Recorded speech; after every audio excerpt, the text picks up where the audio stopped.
Hello everyone, this is Julie Leggett Art. Welcome to my channel. Welcome to all new subscribers. It's lovely to have you and thank you for subscribing.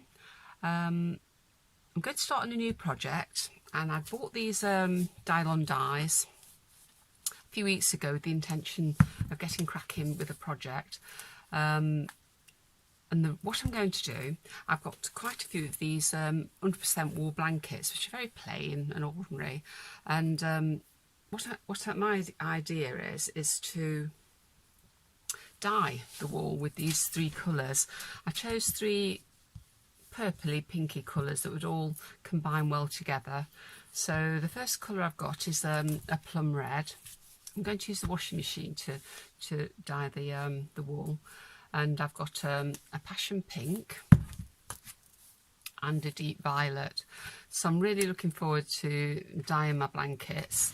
I have got, like I said, I've got this one blanket here. I might dye 3 blankets to use in work.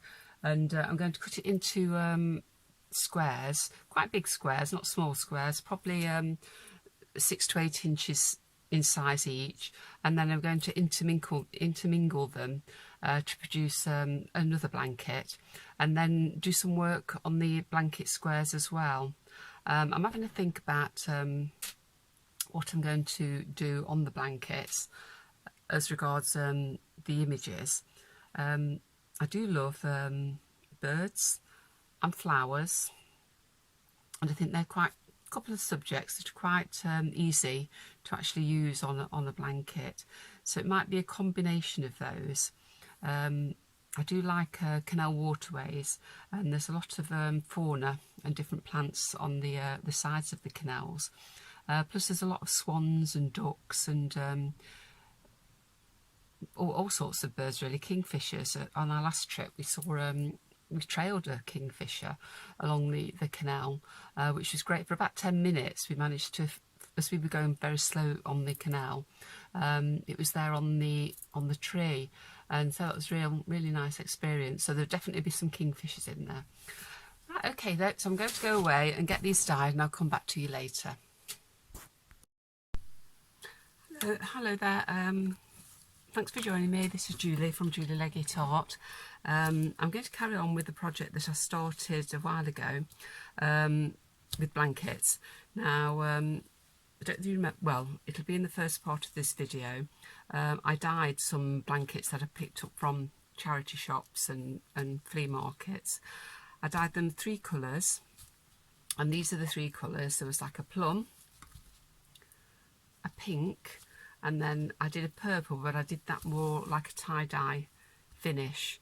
And the way I got that was when I put it in the washing machine to dye, I didn't soak the blanket through, so that when it washed on the full cycle, it didn't pick up all the blanket. Whereas with these 2, I soaked the blanket in a bowl of water until it was saturated before I put it in the washing machine, and that gave me the even tone. As you can see, I've been cutting up squares. I've got a few of the pink and the plum already cut. I've totally cut the tie-dyed one. That's all done. But I thought I'd just tell you what my thoughts are up to now. Now I've decided that, because there are offcuts from these blanket pieces of wool, so I've started cutting out circles. So I thought I'd do circles and squares onto the different colourways of blankets and use wool to stitch. I haven't started stitching yet. I've just cut 3 circles out. I just used the bottom of one of my varnish bottles to get the shape, and I just cut one of the big squares into 4 for that one. But what I need to do is to sort out some wools, because I'm going to actually use wool to stitch this rather than cotton.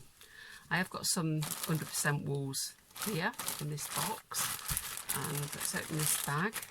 It's something I don't use a lot of, so it's nice to have a project where I can actually start using the wools.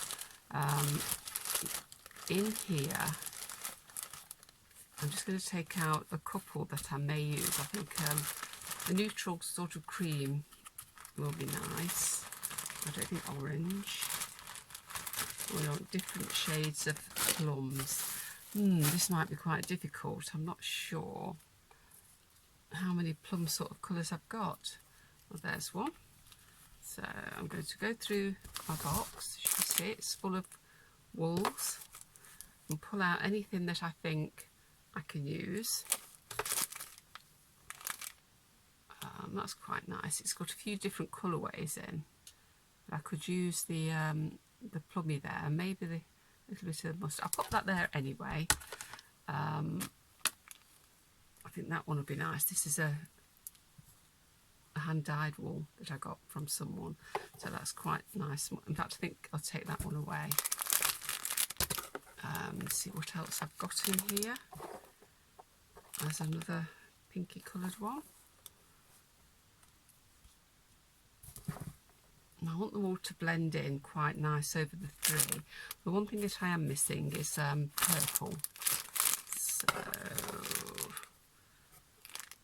I'm going to have to look. There's quite a few different shades of pinks in here.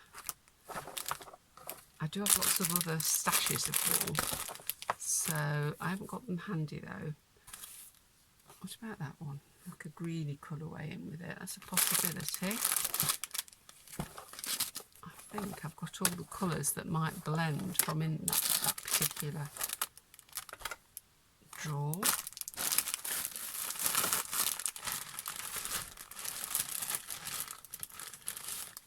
There's always navy, but I'm not sure. If we get stuck, we will use a navy blue, because I'm not going to go out and buy new wool.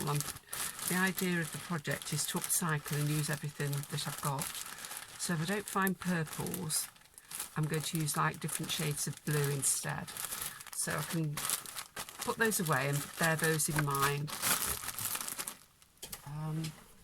Let's have a look over here.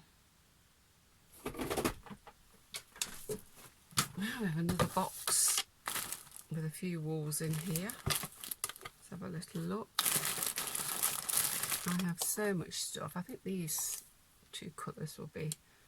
It'd just be nice to see some of these things be used.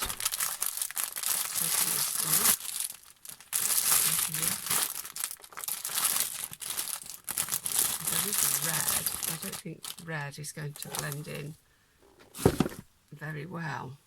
Oh, yeah, red looks okay. So I think I will add some red as well if I find any.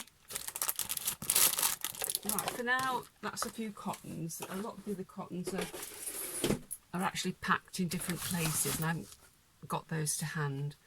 I'll quickly show you the blankets that I've got here. These are the blankets that I did. That's the pink. Still got all that to cut up. It does tear quite well if you just like cotton wood. And this is the plum one, which is really nice. I must admit, those dylon dyes did work really well. Right, so I've got some cottons to be going on with. I'm going to move these wools out of the way now.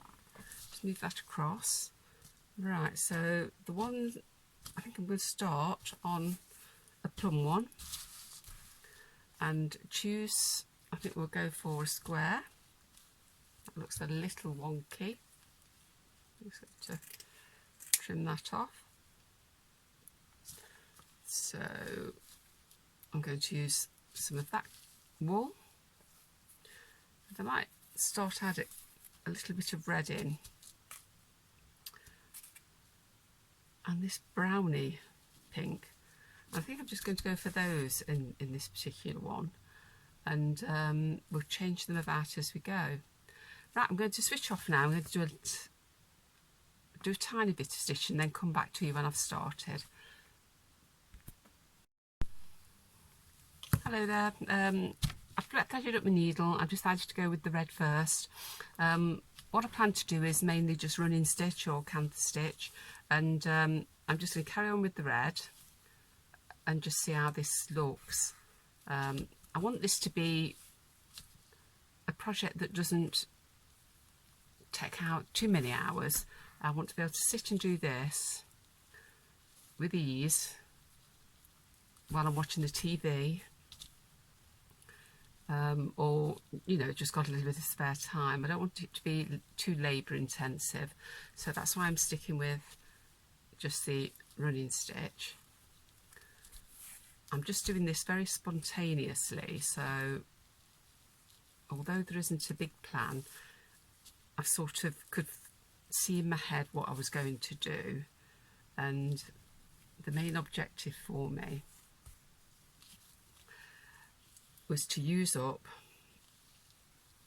a lot of the supplies and things that I collected. I'm always out and about looking for bargains, and picking up things either from charity shops or flea markets, and I just need to start finding uses for them, and I do like to create things out of the things I collect. I might add that I do sell a lot of haberdashery and linens and wools as a unit I have in an antique shop, so I do have an outlet for a lot of things, and I'm sure something like this, if I made it, would go very well, but I'm not sure people would pay what I would like it to be priced at, but we'll see. At the moment it'll be a personal thing for me, the blanket, this first one. Well, the first one that I've done like this, I did do a patchwork blanket out of old jumpers. I shrunk them, or collected just 100% wool, cashmere, or any merino, whichever type of wool, and shrunk it down, and I made that into a blanket, and I made that for myself, and everyone admires it. I don't think I've actually shown that on the channel, but I will show you that. Actually, I'll bring it along on my next video and show you what I did. I did that in 2020, so that was a while ago. You know, I'm quite liking this red with the plum and the pink. What I plan to do, once I've done all this stitching this way, I'm going to stitch the opposite way and just stitch as it comes, and we'll get like a bit of a darning effect on the stitch, which I always think is really nice. So it will be organic rather than terribly neat, because it is the look that I like. And hopefully I'll have this blanket ready for our English winter, especially now we've got all this fuel problem around the world with the cost of fuel and heating. I've wrapped myself up in this blanket. Right, oh, that's come unthreaded. Right, so that's what I plan to do. I'm quite pleased with that. I'm going to carry on with this off camera, and I'll get back to you when I've done a little bit more. Thank you for watching.